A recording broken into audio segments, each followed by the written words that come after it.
I'm Kendall Trotter. And I'm Steve Hawks. Thanks for tuning in to this edition of the Las Vegas Real Estate Update. Today's update is going to be a revisit of some ones that we did a few months back. We had overwhelming response, lots of calls and emails about this, so we decided to revisit the situation of mortgage fraud.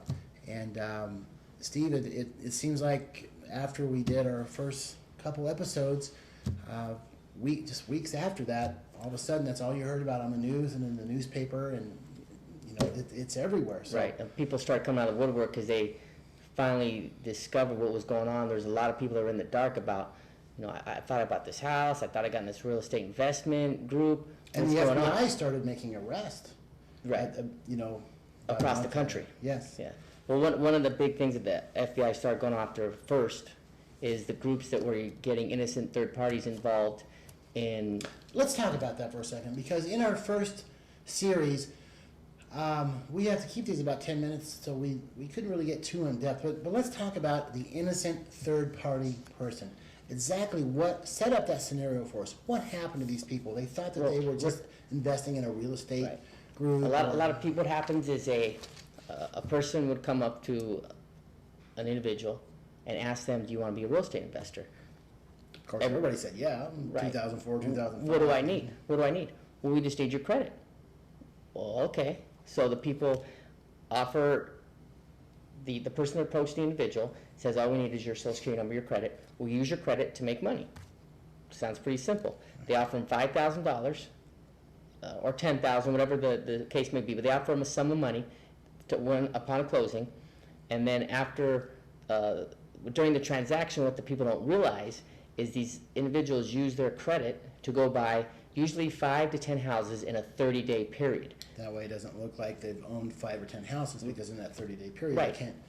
The lender, in a 30-day period, the lenders can't tell that they have other purchases that they have. So that way they can buy them all owner occupied at that time, no money down. Exactly. Owner occupied is the key here, folks. Obviously, nobody can occupy 10 homes at once. Right. This is one of the reasons why you don't see these loans anymore, because they were a vehicle for this. So they would buy the homes under these people's credit. Then if the home was like $400,000 or $500,000, they would bump it maybe $200,000, $300,000, $400,000. As much as they could, whatever they could get. Right. On an average house, if they could qualify for an $800,000 loan, they would find a $500,000 home that the seller was having a hard time selling. They would offer the seller $800,000 with the $300,000 cash back. That way the seller would agree to it because they get exactly what they wanted, their list price. But they also had to have a dirty appraisal at that point. Well, not necessarily. The first one, you need an appraiser to go above and beyond. But after that first one is done, then you have a comp. So you can use any appraiser because, hey, there's the comp. Right. That's why you'll see streets lined up with foreclosure, foreclosure, foreclosure. And we're doing another edition on that. We talked about that in our first video too. So some average Joe comes in and thinks he's investing in legitimate real estate business, and all he needs is a social security number, and he's going to be a partner in investment property, and the payments will be made by an LLC. Correct. Well, people go, well, how could someone be so naive? Yeah. But the approach and the sales pitch is very simple.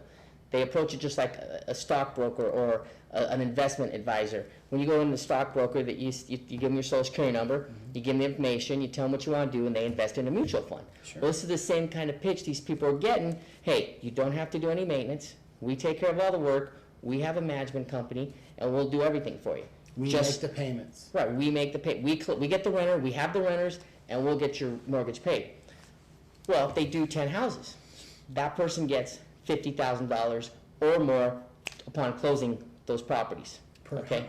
Sometimes more. On average, $50,000. If the people wanted more, sometimes they negotiated more. So the individual that used the credit, they're thinking, okay, great. This is just like going to a stockbroker or an investment advisor. That was the kind of approach. They were professionals. They were licensed professionals. Right. They had nice buildings, nice office, drove nice cars. They played the part. So if you walked into one of their offices, you would just say, "Hey, this has to be legit. This is great." Well, not only that, what made it even more legit is they were usually referred by their friend who had already done it. And made a little bit of money. Right, and what would happen is it just shows you how strong word of mouth is, because you didn't advertise this. Right. Most of the stuff was word of mouth. So as it goes down the road, this kept on working as the values went up. And when the houses were sold, people would get their money.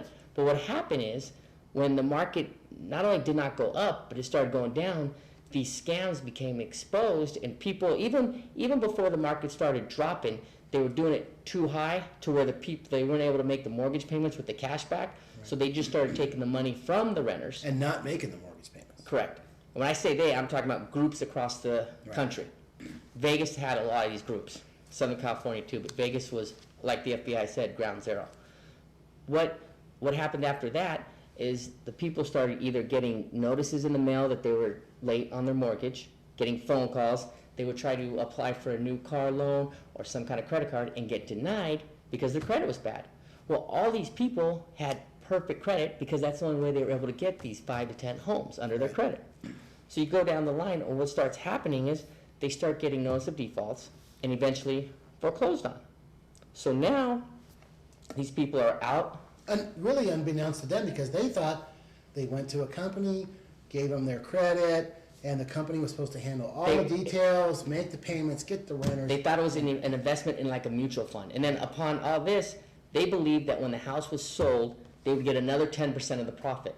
Which, rights, if the market kept going up 40% a year, maybe that would have been true. However, when the market stalled, all of a sudden you had a lot of people that were out there, these LLCs that have bought numerous houses. Right. That are all of a sudden going, well, we're topped out now.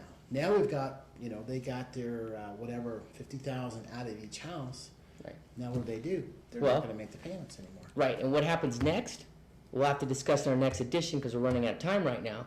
But in our next edition, we'll discuss what happens once it gets foreclosed on and once they quit making the mortgage payments for these victims.